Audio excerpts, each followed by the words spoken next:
move to a very special address again. I want, ma'am, with your permission, I'm going to give a slightly personal introduction. Because I think she's very much a part of the team. She's the chief evangelist of the Millennium Divas. She's been very active in politics, of course, but I think that's just one part of her. More importantly, she's been a serial entrepreneur, and in the Eves Against Odds book, which against the Odds book, which will get released today, we have a very special write-up by her, and I really love the style and the way it has been presented. So, ladies and gentlemen, it's our very own Shweta Shalini ji. So, can I request Shweta ji to please come and give us the summit's opening address? Can we have a big round of applause for Shweta ji, please?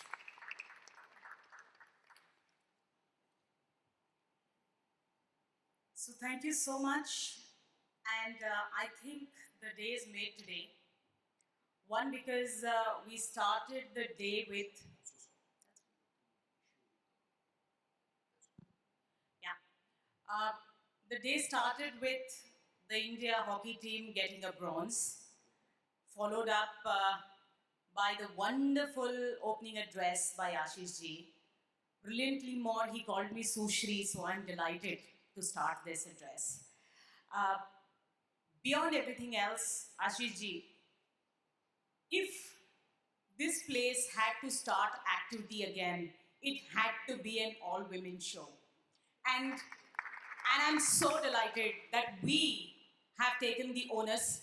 It is all thanks to Bhavesh and Meenal and the millennial divas, because it is these divas which, if you actually see, have held the country that you spoke about so long for nearly 2 years now. And I'm going to prove this to you right away. We heard a lot of statistics and numbers from Ashish ji, and I'll tell you how I know Ajay Thakur ji also, but a little much later. But first, Ashish ji, for the last 2 years, if you actually go back and look at the statistics, nearly 30% lesser women have got affected in COVID. But the death rates have been nearly 3% higher if at all a woman gets affected. But having said that, please understand that 93% of the caregivers were still women. 98% of the home caregivers were women.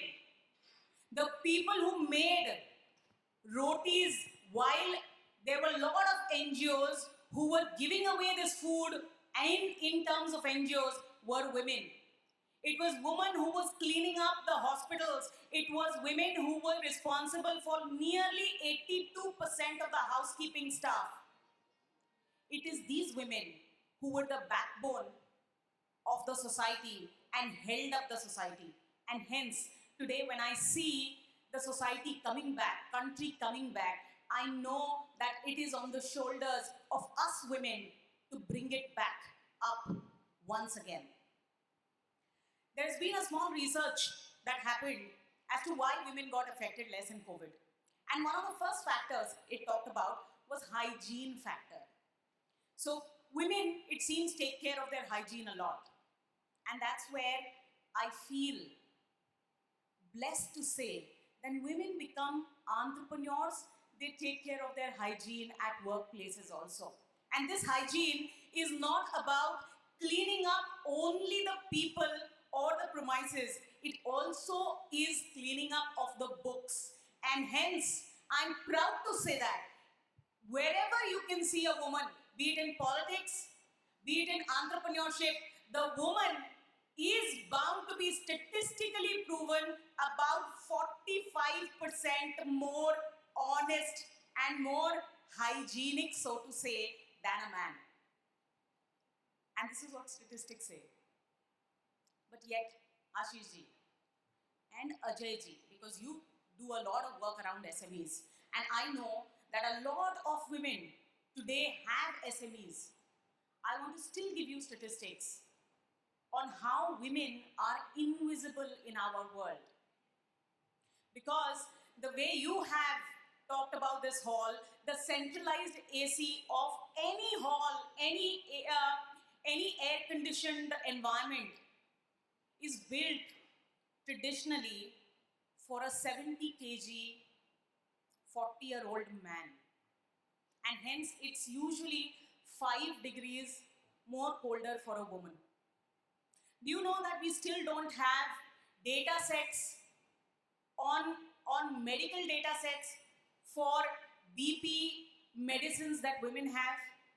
Do you know that the cars are tested by dummies, especially for women drivers, even by male dummies? So there are nearly 45% more chances that if a frontal strike happens, the woman is going to be dead. Do you know that the seat belt and the brakes, the sizes of these do not fit a woman's size? Yet today, 42% of women on the roads drive. We've not given up. It's not a fair world for us. Yet, women do not give up. And this is what Millennium Divas is all about. It's about coming together and having a voice. Because what's most important for women today is to have a voice. And we need to have a voice that will be heard because it is going to be backed by numbers and data. We are not going to give up. And in every field, today we have 11.1 representation in the parliament of women. We have 50% of women. Sir, in this huge exchange that you have an incubator space, you have a startup exchange, you have an SME exchange, yet we do not have enough number of women because you don't have a specific program for women. You only have skill programs for women. If I started off about 12 years ago as an entrepreneur and I went from pillar to post for that one investor to support me, and all I met were people who were males and investors. So today I figure out that there are only 2% women in the entire investment world who are women and are investing their own money into investors. Do you know that most of the women startups, so to say women startups that get funded, have women as co-founders and not as main founders? Do you still know that when women go out for an interview, they are asked interview questions on whether you have a child, and if not, because there is a maternity policy, we will have to still shell out large maternity leaves to you. So we will not be able to give you a job. Yet, sir, we go for second jobs. Yet, COVID was an equalizer. Yet, we figured out in this entire world during COVID times that yes, women can work at home and men can too. And that's what men discovered from women. And yet, you spoke about domestic violence. There has been nearly 90% rise in domestic violence cases. And the worst is, do you know that there has been a drop of online classes for girls to an extent of about 60%, because especially in rural areas, there is only one smartphone and that is usually given to a male child. With so much of an inequality, I'm not somebody, and the entire stage is set. We have as many men here as women, and that's what Millennium Divas is proud of, because we have Bhavesh standing behind us. He fuels Millennium Divas, and that's why we give out a statement saying it is the men who are going to drive the cause of equality of women. So I'm not somebody who promotes empowerment for women, because I don't believe in that cause. I feel women are empowered. But what we want is an equal, fair chance, and that is what we need a voice for, and that exactly is what this platform is for. Because we have an opinion, we have statistics, we have numbers. What we need is platform to talk about those numbers and somebody to hear us. Yes, the governments are hearing. Yes, there are policies being made, but who's making that policy? Do you know that in committees of gender equality, where gender policies are made, there are hardly any women? Women representation is nearly 22% in such committees. Do you know that Vishakha committee is a mandate, yet how many people have Vishakha committees? Active Vishakha committees? Ajay ji, I get requests on a monthly basis that now my board meeting is coming, we need a mandated member on the board as woman. Will you please join us? And I have to write back to them, email back to them, or call them back saying, please, I don't want to be a member of your board because I'm a woman. Take me because I'm competent. Take me because I know something and I can contribute. Take me so that I can bring something to the table. And for that, I just have one message for the women. Please stick to your competence, because the world is not fair, and it is not fair for the men too. Trust me, it's not fair for anybody. Yes, we have to work a lot more harder, and we have proven at every point in our life that we succeed because we work double hard, and we will keep working hard. Yes, rightly said by Ashish ji, that we are entering the 75th year. And women are more powerful in comparison to what we were. But do we have enough data? Are we taking the right policies? Go back, everybody has told me, I run a software company. Every single person tells that, the IT revolution has changed the women employment. Do you know that women are maximum employed in testing, software testing? Do you know how many coders are there in the IT sector who are women? Just about 33%, one third. Do you know how many women are there in the surveys? How will they actually move? So the people who do surveys, because they have to move from one pillar to post, I do election surveys and I see absolutely no woman. So how do you think that the data that we collect or basis on which policies are made is going to be fair? And somehow, we are not looking at these primary things. And where we stand today, we call it the Makkah of entrepreneurship. And we would want you to speak for us, because that's one of the reasons why we wanted once again to have this platform where we can raise an opinion, where we can raise a voice, and it's going to be heard. So Ashish ji, today I, as Chief Evangelist of Millennium Divas, stand in front of you to talk for all women entrepreneurs and tell you that what we need is not reservation.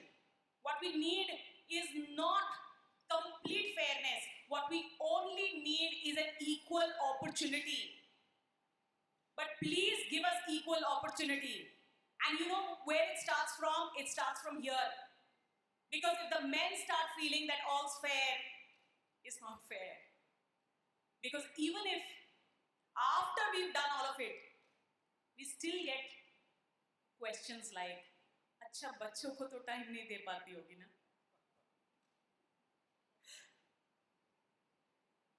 Even after we become entrepreneurs, serial entrepreneurs, politicians,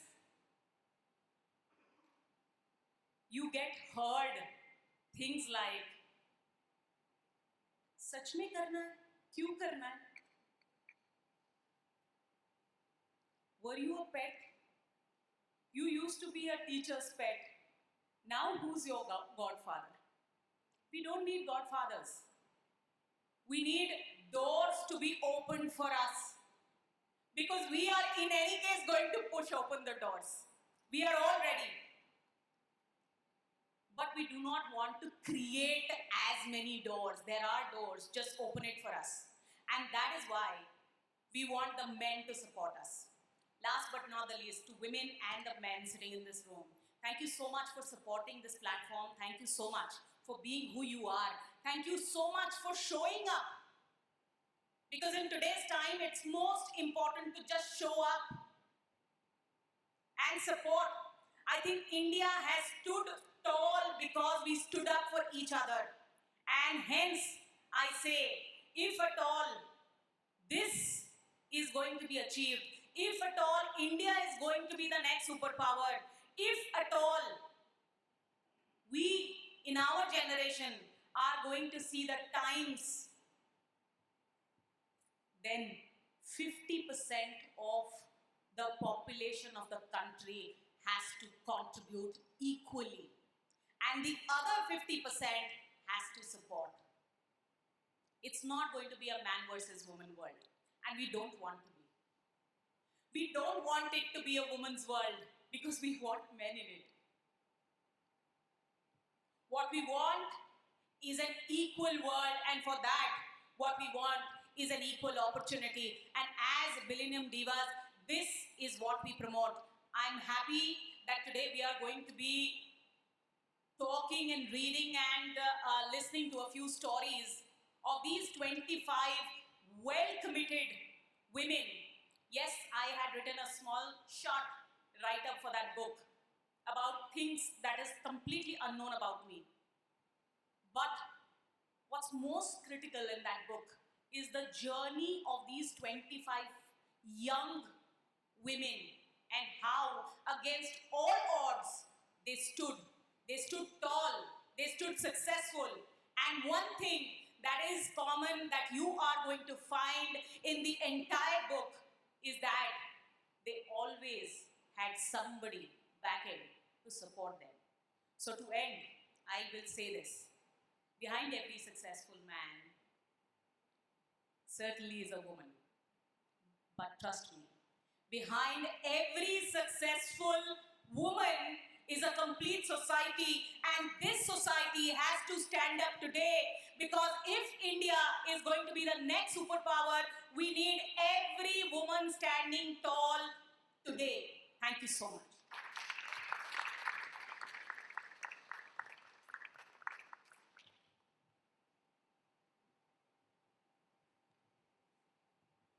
Wow, thank you so much, ma'am, for that absolutely inspiring talk.